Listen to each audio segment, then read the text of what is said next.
You got your mama's sunshine, you got your daddy's rain.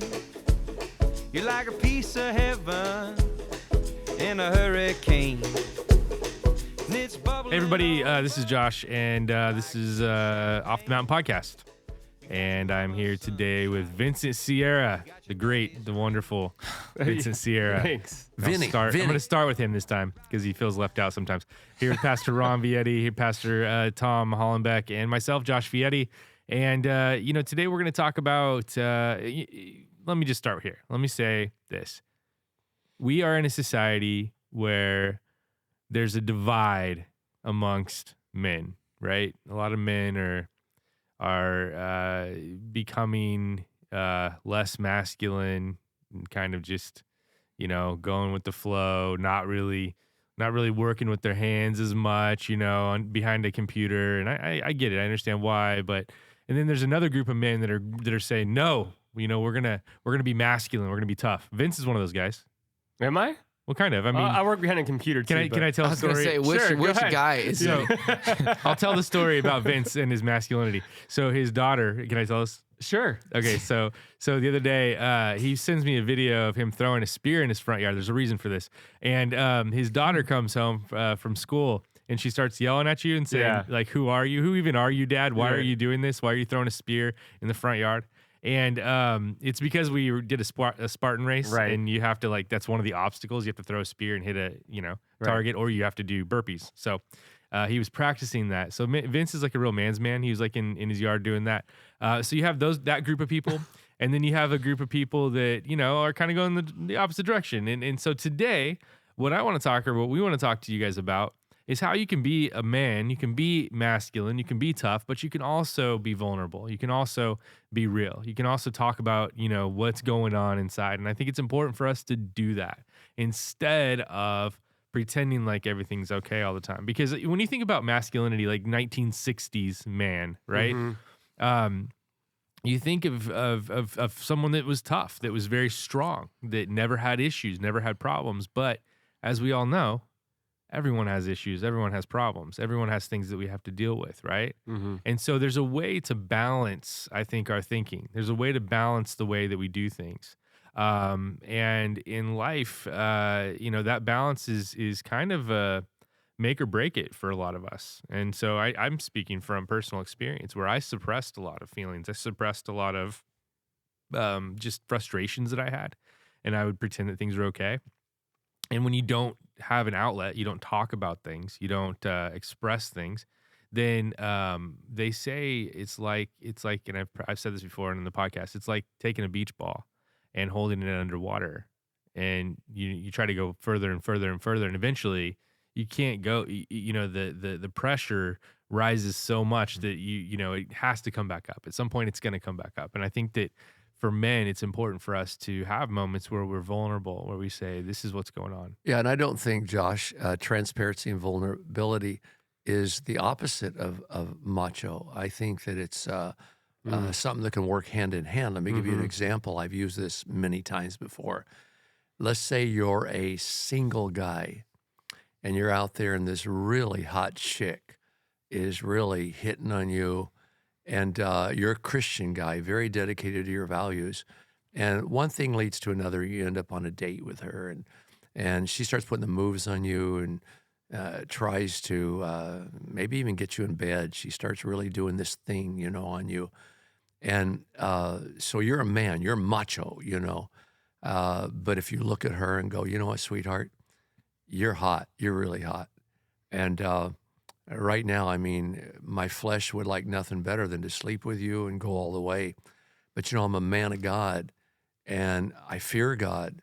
And if I did that, I just wouldn't be able to live with myself. And right now I'm weak, but I have to leave so I can pray and get strong. So it's nothing against you. You are hot as the day is long, but I've got to get away. And I can't do this because I'm fearful of what it would do with my relationship with God. Now, see, to me, you're still macho, but you're also being very vulnerable and transparent. Does that make sense? Yeah, no, it does. I think of the story of Joseph, where the story goes, where, it was Potiphar's Right. wife hits on Joseph, and Joseph ends up running away naked because she took his robe, right? Now, there's a lot missing in that story. There's a lot of details. I don't know if feel- he was naked, but yeah, that's Well, they took his robe, interesting. right? I don't know if he was naked either. I just assume, I guess. In my car, I have a cartoon mind, so when I read Bible stories, I have this whole cartoon going on. But the idea is that he ran away from a situation, but was how was he feeling during that situation? Yeah. Did he allow it to get to a certain point? And he's like, oh gosh, no, and he snaps to. And realizes what it is. He feared God, and he also had respect for his master, going, how can I do this to you? Yeah. And so, Sunday, I'm getting my days mixed up. I felt led to use two stories, illustrations of my own personal life to illustrate a point, to confirm a point that I was making. And one of the stories I used was from when I was 23 years old. And I really, really wanted to lead this guy to the Lord that I worked with. I love this man a lot. And I went out of my way to evangelize him and claim him for the kingdom. And I did it with consistency. And one day I came to work and he said, I went to church and gave my heart to God. And I was so happy about that. And probably a few weeks passed. I can't remember the exact time frame. But I was in the back room office looking for something. I saw Playboy magazine. I picked it up and I looked at it and I looked at the fold out in the picture and he caught me. He came in and saw me. And he was really cool with it. He said, I didn't judge you for it, Ron. And he was a new Christian. He said, I don't know what you were looking for, on and on. Well, make a long story short, I used that intentionally. Because someone had said to me a while back, they said, you share all your God stories, all your highlights and all of that. And people begin to think that, man, you're close to this perfect guy. Some people, not all people. Mm-hmm. They think you really got it together. And I felt yesterday I needed to show some weaknesses and things I go through. I also used another story of a week ago, Wednesday, that I threw up 8 times before I came out and preached, because I do have a second cancer. And I do take medicine. This medicine makes you deathly ill. And I told the people, that doesn't mean that God's not going to be faithful to what he's told me. He's going to keep me alive through this. That isn't something that just rocks my faith. I just threw up 8 times, washed my face, brushed my teeth, and came on down and preached. Didn't affect my faith at all. But I do think it gives people hope in the congregation of going, you know what? This dude, he's not perfect neither. And there are times when I intentionally use examples that shows my imperfection. I think it encourages other people. I think it gives them hope of going, wow. See, I used to think when I was first saved that these pastors were near perfect guys. And I'm thinking, gee, when they were probably 1 year old, their first words were probably Bible, Bible. They probably couldn't wait to get a suit on and a coat and a tie. And when I would come into church to listen to them, I'd go, this is cool for them, but I can't identify with them. They don't like women. I like women. They're not tempted with pornography. I am tempted. They're not tempted with smacking somebody in the face. I am tempted with that. And I couldn't relate to them. So I used it intentionally this Sunday. And I will do it every once in a while one thing is to keep people from getting their eyes on me, and get them onto God. And then one last thing I will use also, that I was out at the baptistry tank this week, and a lady told me, she says, can you pray with me? I have stage 1 lung cancer, and I'm going down to have surgery possibly Thursday, but I don't know what to do. Some of my doctors want me to have radiation instead of surgery, but I said, no, sir. Pastor Ron says that, radiation is bad. And I said, no. No, I didn't say that. I said in my particular case, I wasn't to do it. But anyway, it scared me going, man, some of these people are up there and they go, whatever that man says in that pulpit, I'm going to do it. And because he's perfect and he hears God. And so I don't know if this makes sense. No, I love that you shared that because I do think we live in a society, and Josh and I were kind of texting this weekend, just joking.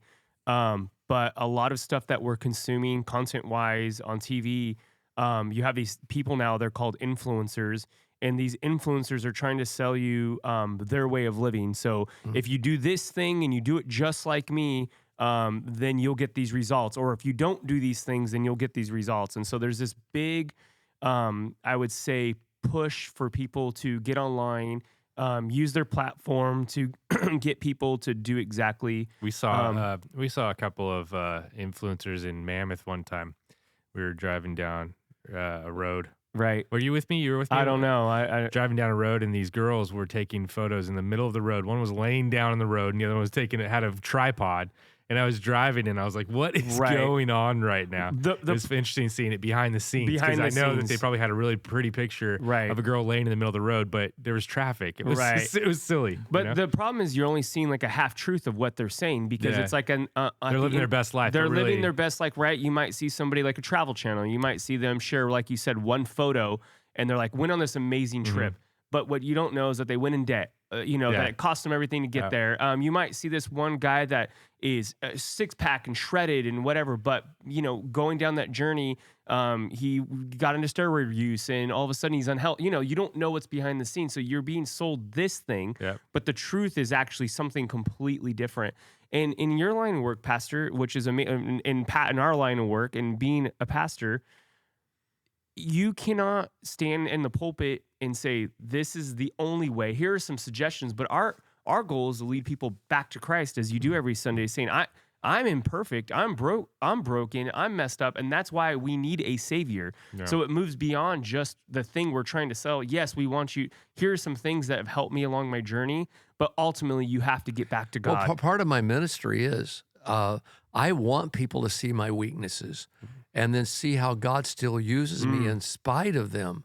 Right. Because that really gives them the right perspective of God and doesn't endanger me. Can I say that? You got to be careful, because you could probably, get God's wrath on you if you try to build yourself up too much. I've said in a humorous way through the years, if you ever see me up on a pedestal, be sure and knock one of the legs off of that pedestal or saw it off. But it also keeps us humble, does it not? To be vulnerable. Why do you guys think it's so hard to be vulnerable? I mean, I know we're not supposed to tell everybody everything, but why is it that we have such a hard time? I don't know if stereotypically it's just men or people in general, but why do you guys think it's so hard to be vulnerable? It's cultural expectation, and it's also like I think it's this society. In the society we live in today, we are constantly exposed to media, right? Whether it's TV, whether it's internet, most of it's on the internet now, most of it's social media. And like you said, Vince, like we're seeing this facade that people are creating. They're working really hard to create. Like these little girls that were on the road, they were setting their tripod up, they were laying down, they were getting the perfect shot. Then they had to get up and pick the tripod off and run off the road when I came, and then they had to go back and set it up. It was work. It was a lot of work. So they're creating this facade, and we're constantly being hit with this facade, with this fakeness of life. And so we automatically believe that what we see is what we should be. And so we're like, okay, well, I should be like that, but it's unattainable. It's just really legitimately unattainable, and there's a pressure to it. I think that's part of it. That's a huge part of it. There's a pressure? What do you mean? What do you mean by that? There's a pressure? Well, there's a pressure that you're 10 years younger than me, Tom. Okay. Okay. And I'm just going to make this a point, because you probably don't remember like not having the internet.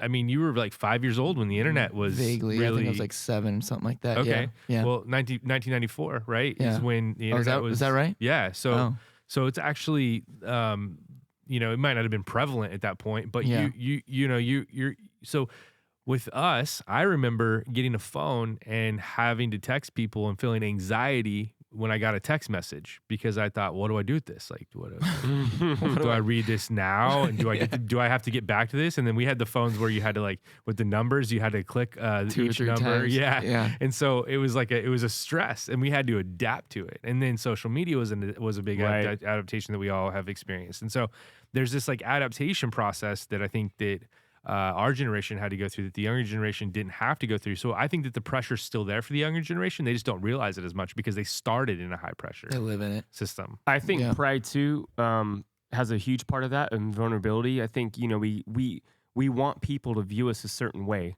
Mhm. And that's just human nature. I think we get something out of the feeling of being, lack of a better word, exalted, or, you know, like, hey, like, look what I've done, you know?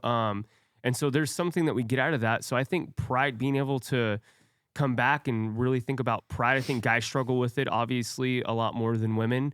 But it's a huge factor and gets in the way of us wanting to expose the things that we don't want to expose. And that goes back, I mean, go back to Philippians 2:8, where it says, God humbled himself in the form of flesh. Like, he literally had to humble himself down to and it's like, this is the God of the universe. This is a verse we don't really put a lot of thought into, but the God of the universe brought himself down to the point into flesh. And it's like, he literally had to pull himself out of that form to be with us. Mhm. And it's so hard for us to pull ourselves out of, once we get this, what the facade or whatever people think of us, it's hard for us to come back down to this level. And I love what you shared, Pastor, because that was one of the first things when I went to VBF, and I was young. I was a junior for you, you know, and you were maybe in your 40s, but or younger than that. But I remember thinking, I relate, like, he's telling stories of things of, like, I struggle with and I relate to. And I was a junior high. I was like, how in the heck could I relate to the things that he's going through? But he's saying, yes, I've messed up. I've blown it. You're going to be okay. Mhm. And that was for him to be able to say that from the pulpit. And then for me to be able to think, like, I don't have to be perfect. Yeah. It was you humbled yourself so that I could relate. And God humbled himself so that we could relate to him. And that's huge. So I think pride, being able to come back, the vulnerability comes down to us being like saying, I'm not all that I think that I am. Once we Right. become a Christian and give our life to God, everything changes. We want people to see the Savior, not us. And as Josh said some years ago, we wouldn't need a Savior if we didn't need saving. And so letting people see that and demonstrating that. And you said something, Tom, too, that you can't share too much. In your goal to be vulnerable and transparent, you don't want to go out and share everything. Yeah. You got to have a boundary line there somewhere. Ashley always says, and you might not know this reference, Dad, but Ashley always says that I am like Chunk on the Goonies. That once I start talking, I'll just start throwing everything. I say way too much. I say whatever's on my mind. And the other night we were at a party and our little birthday party. And she's like, man, you're really just saying everything that comes into your head right now, aren't you? You're really doing it. And It's contagious, by the way. You're a Vietti. Yeah, I started. You're a Vietti. That's what I do. Oh, Your my mother gosh. sometimes will be waiting for me when I get home going, really? Did you need to share that? That's our personal I life. still That's kind of close to home. I still remember having you guys had a talk with me when I was like 8 years old of learning the term being evasive. You need to be a little more evasive, son. Like you need to not. I wonder be what you did to so- cause that conversation. I probably said something terrible, but you know, it's when you're young, there's a beautiful thing happening in your mind. You're not worried about what people think. Right. You know what I mean? Like the preschoolers, like my daughter, she's 4 years old and she's the cutest thing ever. And she's really, she really likes this boy that's older. That's one of our friends' kids. And I don't know, you know, there's nothing weird. It's just, she looks up to this kid, you know what I mean? And so she wanted to be where he was the other night. And so she's kind of following him around. And she just goes right up next to him and just farts, you know, no big deal. Oh, no. And and she thinks nothing of it. You know what I Yeah, mean? She's right. like, yeah, that's what I did that. Yeah. Yeah. Right. She owned it right away. Yeah. Yeah. And she has no sense. But then other things, you know, she can be embarrassed about. She's learning how to be embarrassed or learning about, you know, how we are looked at socially. I've been reading, or I've been looking at a lot of I've been watching videos and I've been reading about social anxiety because it's something I do struggle with. And it's something I'm interested in for other people as well. And just kind of how our minds can play tricks on us and make us feel like we're actually in harm's way. We can actually feel like we're, you know, being attacked by something if we're in a social situation that's uncomfortable.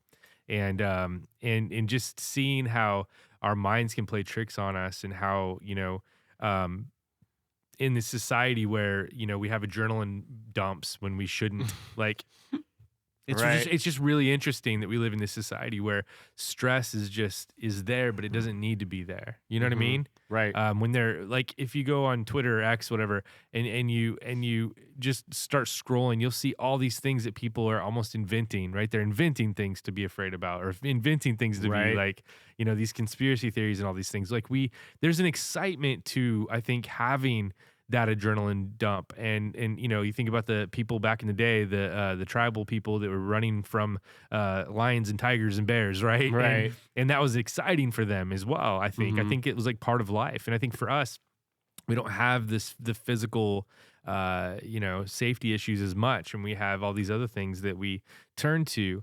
But we're just constantly living in a state of anxiety. And when you constantly live in a state of anxiety, there's this chaos that's happening inside your brain constantly. Right. And you're just having a hard time, even seeing what's real sometimes. I think that's another thing too, is like sometimes the anxiety takes over to the point where you're not even able to realize what's really a threat and what's not a threat in the moment.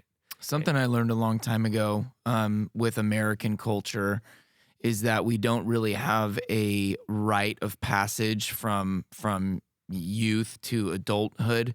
The Jewish have the bar mitzvahs and stuff, and there's some other tribal things that different cultures do. But America, we don't have something to take you into adulthood.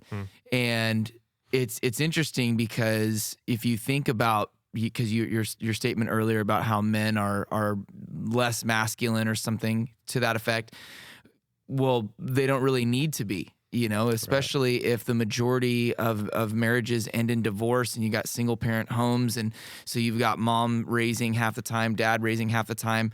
There's not really this idea of bonding between a father and a son. Is maybe sports, if they're doing sports, or, something that the dad's into, there's not a lot. So therefore, if there's no dad showing them how to be vulnerable, how to apologize, or how to share what happened or whatever, it's not necessarily the fault of the men growing in this day and age, but just a lack of some sort of mentorship or whatever, because how do you know what to share? I remember listening to a worship team one time, and I won't go into the details of what this guy shared, but he had this big move of God during this like worship set. He was sharing the story of it, and it was a really weird God story, like a TMI God story kind of thing. And I remember just thinking like, not the place and time to share those details. But regardless, he was sharing a moment, and as we are adults and as we are husbands and as we are fathers, how do you find or how did you find your people to share your vulnerable moments with? Are there things that you share with your wife that you don't share with anybody else? If you do go to a therapist, how did you make that decision? Like, how do you find those people, or how do you develop relationships to find those people to have that outlet? Well, you know what, Tom? I want to go back real quick to reference something you just said. We don't have that transitional thing between childhood and adulthood in most of our customs and most of the culture in America. But I was thinking, I wrote the book Tribal Influence. It was interesting. Yesterday, a guy came up to me at church, or Sunday, and he said, I want to ask you a question. Why did you write this book, Tribal Influence? And I told him, I said, well, basically, I've had this saying forever that you're part of my tribe. And my son Josh came to me and said, I want you to write a book on tribal influence.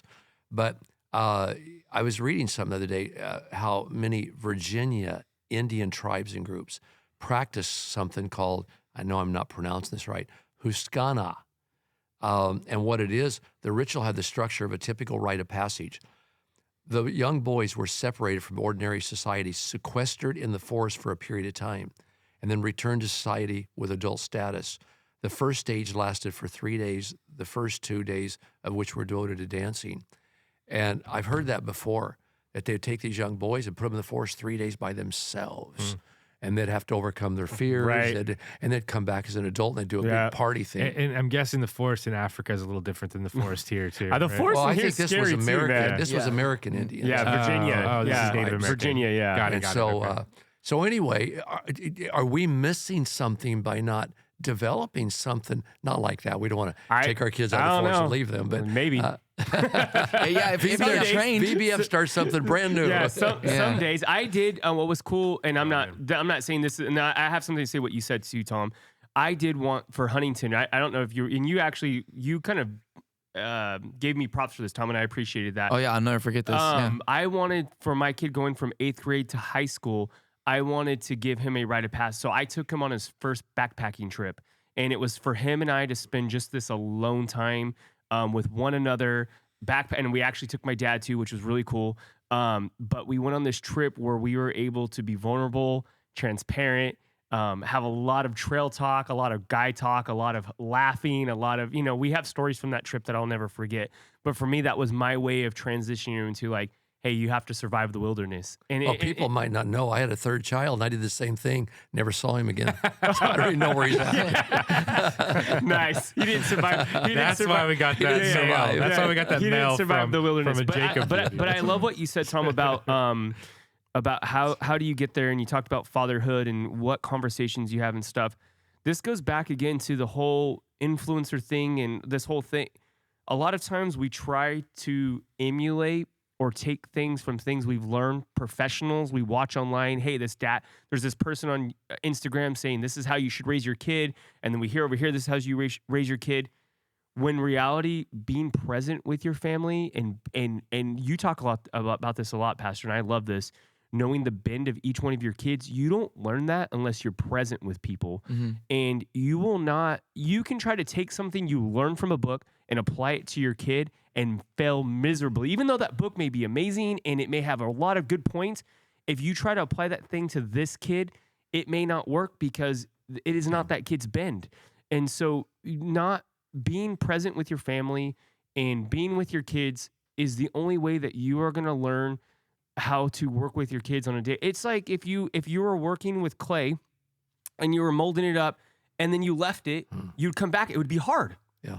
Until you applied that water, until you apply it. So if you're not constantly working with your kids and applying that moisture, that clay will dry out and eventually it will break. Your kids will break if you let them dry up. And a lot of that happens with being out of community with them, not bringing them into congregation. With our kids, does my kid miss church once in a while? My high school kid, does he miss church once in a while? Sure. 100%. And people might say, he needs to be there no matter what. Every Wednesday and Sunday, the doors are open. But I also know his bend. I know that if I force him to go, then it will be improper he will have this forced sensitive, like, I had to be there. Now, with that said, if he doesn't go, I will have him, hey, can you go to man cave with me? Yeah, absolutely, Dad. I'll be there. So I have to know where I can get my wins and losses. And it's not because he doesn't want to go. It's because school now is a full-time job for a kid. They wake up at 7 a.m., they're there till 3. And then in swim season, he doesn't get out of practice till 7. He has homework. Yeah. So I know, but then I say, yeah, you're not going to miss God because it's already in our home. Yeah. It's already but letting him know the importance of being in the congregation and how important that is to us and seeing growth there is also equal. This is what I like about these podcasts. We can agree to disagree. So I totally disagree with what you said, but it's interesting. See, I have a rule. I'm old school. As long as you live in my house, you will be in church on Sunday morning. Get your butt up, get it out of bed. I don't care how hard, you will be at church. Now, after you leave my home, well, you can do what you want to do. Sunday in my home. And so that's just the old line against I'm not saying one's right, one's wrong. Right. It's Sunday and Wednesday? Right. Well, no, just Sunday. Just Sunday. Yeah. And that's just Sundays. And that's what I'm saying, though. There's I was there Wednesdays too. Right. Right. But again, also when we went to school, it wasn't even the same. And you went to Christian school, there's a lot of things. Yeah. And I may be wrong in the whole, and this is why this conversation is great. But again, knowing your kids bend and where they're going. So for me, it's like I know I'm locked in with my guy. I know Huntington really well. It's my and is he going to make mistakes? 100%. Can I stop him from making those? No. Well, in your defense, we all have to walk according to the Spirit. Yeah. We can't go by somebody else's rules. What's my rule might not be your rule. And so I understand that. I'm not disrespecting you. I'm just saying that's the old line sometimes that goes in opposition to the younger. I said something dedicating Baby Sunday. In our era, we spanked kids. Today, that's a real no-no for most people. But we spanked them. We thought it was biblical. And in fact, I look back on a lot of generations where they spanked their kids. Those kids did not turn out bad. I understand the meaning behind it today and the thoughts behind it. But I want to say something else too.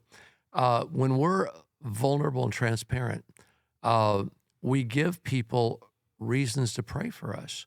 And I don't know if you can live a successful Christian life without having other people pray for you. Let me give you an example. Apostle Paul said in Philippians 1:19, he said, I know that through your prayers, along with God's provision of the Spirit of Jesus Christ, that what has happened to me will turn out for my deliverance. But he says, I know I'm going to experience deliverance, and I know something good's going to come out of this, but it's only because you're praying for me. And people won't know how to pray for you or what to pray if you're not vulnerable and willing to be transparent and say, hey, I need you now. Of course, going back again to what we said, you don't share everything with everybody.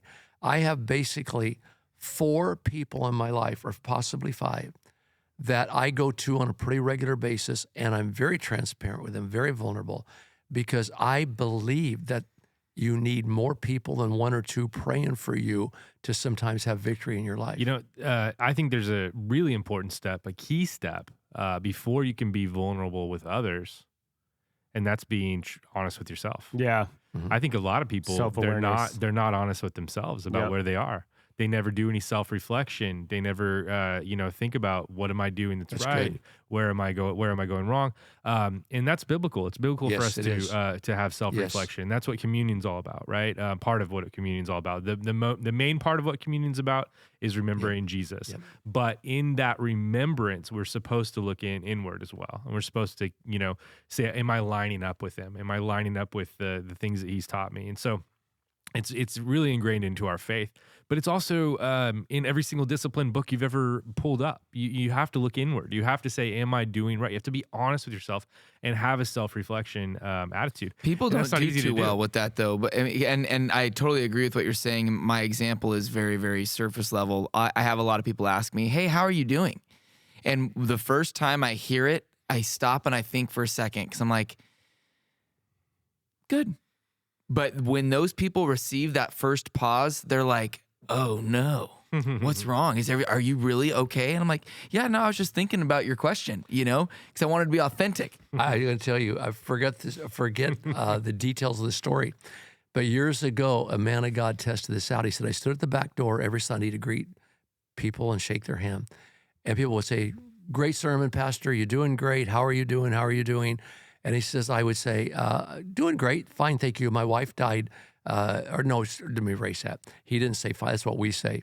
He said, you know what? Thank you for asking. My wife died yesterday, and my kid's in the hospital right now, but everything okay. And people said, okay, great to know. They went by. No one really listened to him. No way. And it was Socrates who famously said, the unexamined life is not worth living.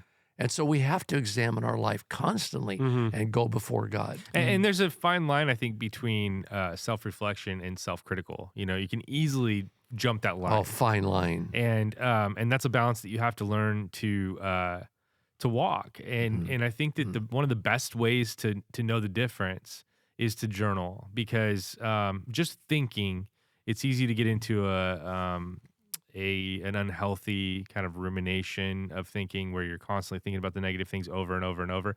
But if you start writing down your journal thoughts, and if you would notice, if you're ruminating in a journal and you're writing down the same line over and over and over, you're going to realize something's wrong, right? But a lot of people's self-reflection, self-awareness, again, not to beat a dead horse, is them looking not into a mirror, but looking into an Instagram or to an influencer or something and saying, do I line up with that? And that's not self-reflection. And that's not self-reflection, but that's where a lot of people are doing that. They're self-reflecting against what they see in public versus what they actually see in the mirror. Yeah, and the old school way of thinking about that would be opening up a magazine and seeing the picture of the ad of the models or whatever it is, and comparing yourself with that. Obviously, it's silly. And Josh, we have a pressure that our average listener out there doesn't have, probably. Because people can use your transparency and your vulnerability against you. And when you think about us and the knowledge that we have of knowing that possibly 20,000 people are listening to us on a Sunday when you get online, the people in attendance, whatever, and they can use that against you. Yeah. But you have to risk it anyway because the benefit is so much greater than the cost. I got a lot of positive feedback, and I didn't feel like it was earned, but it was just a lot of positive feedback from telling people that I went through therapy, through some pretty intense therapy, and I needed it, and there was lots of reasons for it. They don't know the whole story. If I told them the whole story, it would probably depress them. It would probably make them sad because it's a sad story at first, but then it turns well because God, he really does a work inside of us when we start listening to him and start obeying him and following him, right? And so I have no problem telling people that I went to therapy. That's not a big deal to me. Like I don't, because I believe in the decisions I made. That's at the same time, that's not me telling everyone that they all need to go to therapy. I'm not saying that. What I'm saying is what you need to do is be honest about what you need to do and then do it. Because God is constantly leading us. It's not like we're going to get to heaven and, we're going to have a conversation with God and it's going to come out that, that he's like, I'm sorry. I just forgot to do my part with you. I got caught up with my other kids. Right. Like God's not going to say that. God's going to say, hey, I was giving you the next point, the next place you need to be all the time. I was constantly leading you. I was constantly guiding you. I was constantly sharing what you needed to hear. You constantly had all the tools you needed. You always had everything right in front of you. And I just wished that you would have saw it. Right. Like, I think that's how the conversation would go. Yeah, and I think, too, some of us have a tendency, more so than others, to get kind of proudful and arrogant, and it keeps you humble if you get in a practice of telling the right people the right things. I laugh almost every so often, month or whatever, someone will come up and go, you know what, Pastor Ron, you are like the greatest guy. You're such a godly example, da-da-da-da. And I'll say, would you do me a favor? My wife's over there. Would you go tell her that? Right. She needs to hear that. Right. She lives with me. Right. She knows me better than most of you. And she'll correct you on that. Oh, my goodness. Will she ever? Yeah, that's just it. People that know us know But us, Josh, this even needs to start in your life, you and all three of you, with your children. Yeah. They need to see that, I think, to respect you. Right. I've noticed a trend through the years, and I don't know how, accurate this is, but I know a lot of Christians that go the faith route, that blab it, grab it. I never share anything negative because God will heal me. God will do this. God will do that. And I've noticed that a lot of their kids aren't following them in the faith. Yeah. And I think it's because the kids are smart enough to say, I see you at home. And I know you're talking the talk, but you're not really walking the walk. I think it's so important to model this at home. Yes, I agree. To talk about strength and vulnerability, to kind of bring those two things together, is if I'm messing up, if I messed up, let's say the kids heard me disrespecting my wife, saying something I shouldn't have said, right? And the kids come in and they say, what's going on in here? We say we're getting in an argument, right? Kids come in and they say, what's going on? We're like, nothing. Don't worry about it. Yeah, right. And then Mistake. and then they don't see us even fixing it. That's way worse. What we do instead, and it feels odd at first, but they'll come in and be like, "What's going on in here?" And be like, "Well, we're having an argument, we're having a discussion, and we're gonna work it out." And they see us work it out. And that speaks, I think, a lot to them because then they can work out their little arguments with each other, and they can work out their little arguments on that. Like we tell them, hey, we're not seeing eye to eye right now, but we're going to work it out, and we do, and and then we tell them. We always go back and tell them we worked it out, right? And so I think that there's a strength in that. Yeah, now, there's again, everything's within balance, and even have your kids, your 7-year-old's old enough now to say, "Would you do me a favor and pray for Daddy?" Oh, that is really cool, huge, yeah. So I just think all in all, it promotes a healthy walk with God. It keeps your focus on Him. I tell God all the time, and this is a part of my regular prayer life, probably every week. God, I don't know why you chose me, and I don't know why you've kept me. God, I have let you down so many times. I can't do anything without you. I can't even preach a sermon without your power and your help. And so I think we also need to be very transparent before God and vulnerable, saying, God, I'm not going to make it a day without you. I think that's one of the reasons why we usually pray in the pulpit before we give our sermon. And so I think we need to also apply this whole idea to the vertical relationship with God too. Absolutely. Yeah. I mean, if you're going to pray, why waste your time? Why sit there and I used to have these prayers that were kind of vague or just kind of broad. God, please help me today. And, nothing wrong with that necessarily, but how are you going to know if he helped you today? Yeah. You know what I mean? Right. Rather than instead be specific. God, I have this appointment today and I need to have a clear mind and I need to say the right words to this people. Help me to do that. Josh, do people does. around you trust you more when you're to a degree transparent and vulnerable? Yeah, I Do think they people trust you more? I think we have a sixth sense about us where we know if somebody's being authentic or not, if we're Yeah. paying attention. Yeah. The only way that we can get duped is if we want to be duped, if we want to Right. see things a certain way, if we Yeah. don't want to deal with the way people are. But I think we have an ability inside of it. It's called discernment, is Right. what they call it, and some have it more than others. But I can usually talk to somebody and I kind of know if they're, on the up and up or if they're kind of, trying to tell me a story or trying to make me feel a certain way, and Well, see- you helped me tremendously Sunday. You came into the back room and you said, "How are you?" And I looked at your mother. We started laughing. I don't know what happened Sunday morning, but I got up and I was so dizzy I couldn't even walk in a straight line. And I came to church and I told your mother, I said, I don't know if I can even do baby dedications. I said, I might fall off the stage. And as you get older, sometimes people have a problem with vertigo, and I don't know if that's it or not, but I was just really dizzy, something in my inner ear in my head. And you came back and we started laughing. Now, I could answer that with the old cliche, just fine, great. Yeah, I'm getting ready for my sermon here. I said, being that you've asked, man, I'm so dizzy, Josh, I can't even see straight right now. And you laid hands on me, you prayed for me, you took authority, used spiritual authority, and honestly, I made the rest of the day just without being dizzy. But I think, again, I needed to be transparent with you and not just brush you off and say, oh, I'm doing great. I had a need right there. As a result of me expressing that need, you prayed for me, and the rest of the day I was great.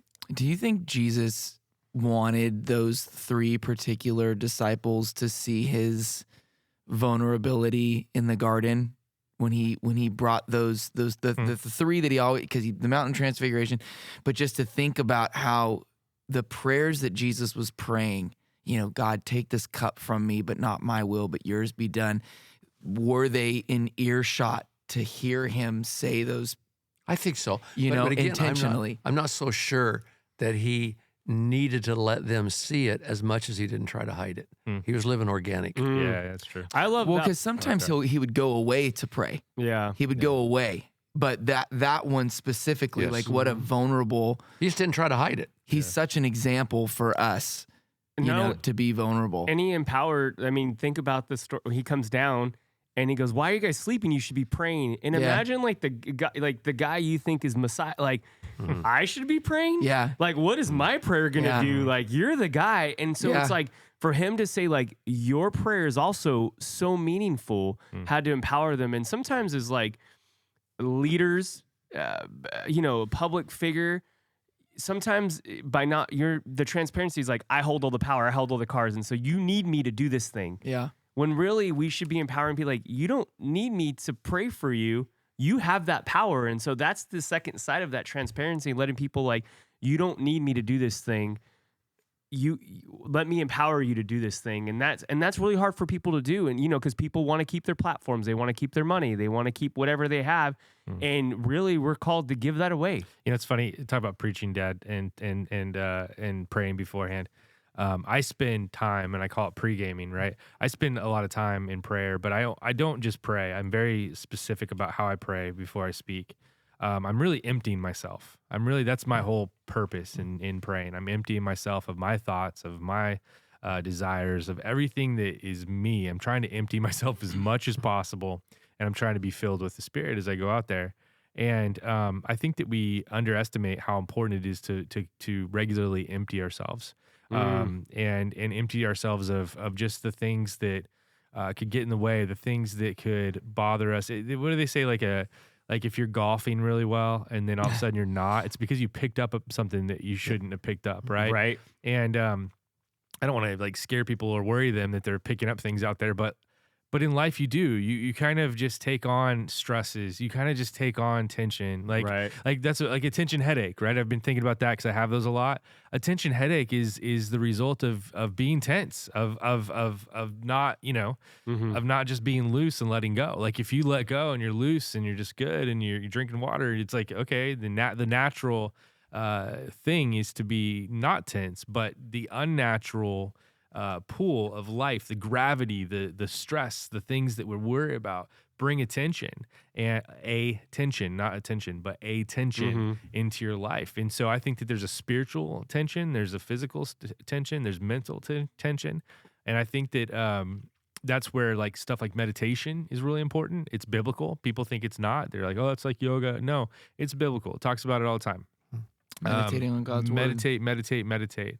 And a lot about meditation is, yes, you're filling yourself with the word, but you're also emptying yourself of all the thoughts and all the junk that you've had in your life throughout the week.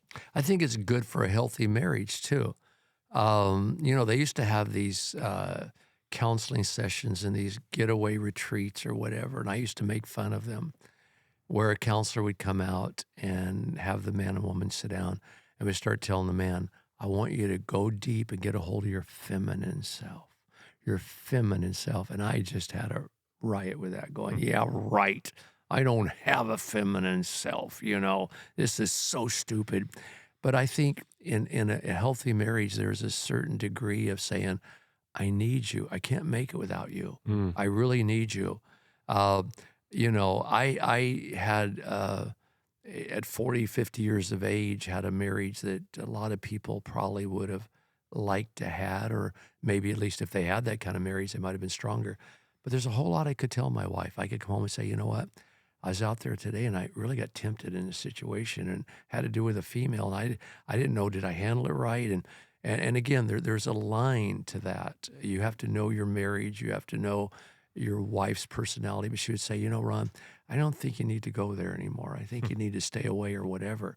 So I think we can apply this to marriage too, that you know the line, and you're able to be as transparent as you can be with your spouse to promote a better marriage. Vulnerability can easily be summed up with need and understanding your needs, yes. right? Yes. Like we're all in need. Yes. We are. And constantly. And when you're not, that means you're lying to yourself. Yeah.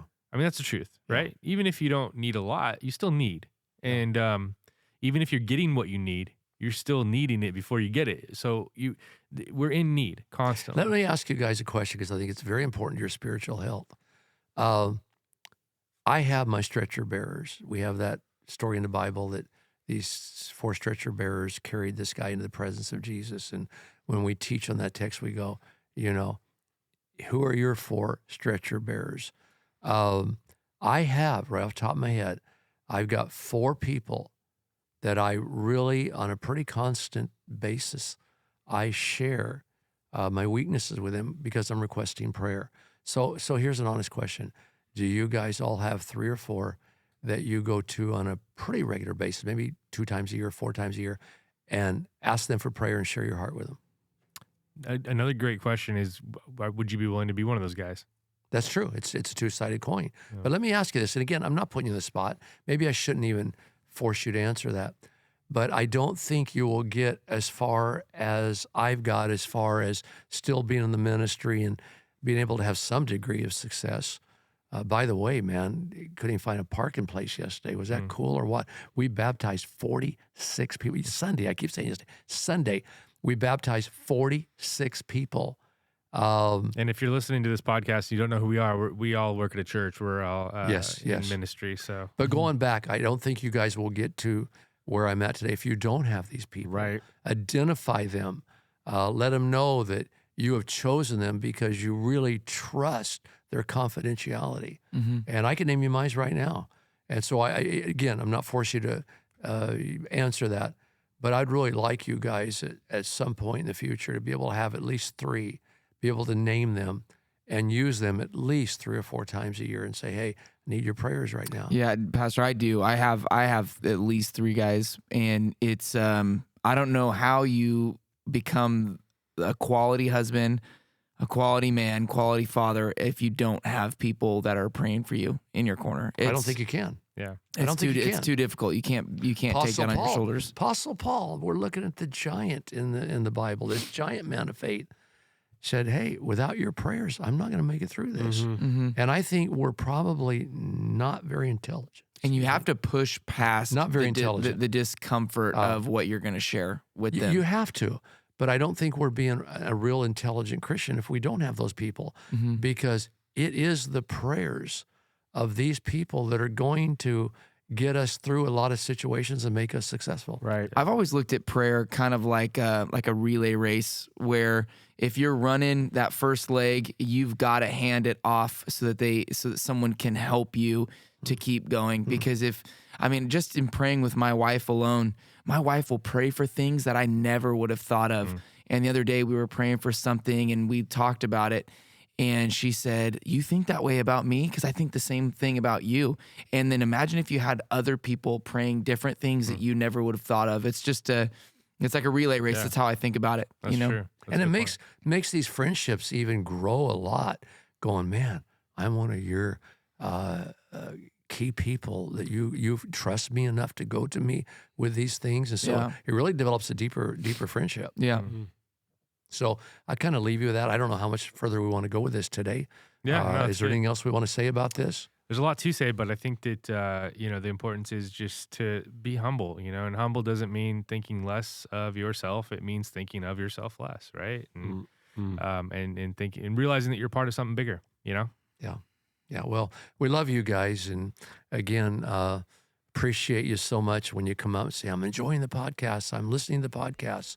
And again, subjects we're sometimes running low on subjects, so I want to know what you want to hear us talk about. And if you see Vince throwing a spear in his front yard, it's okay. It's Yes. fine. It's normal. Yeah. It's totally normal. So Yeah. anyway, Okay, love you guys. all right, see you guys. Bye. You got your daddy's ring.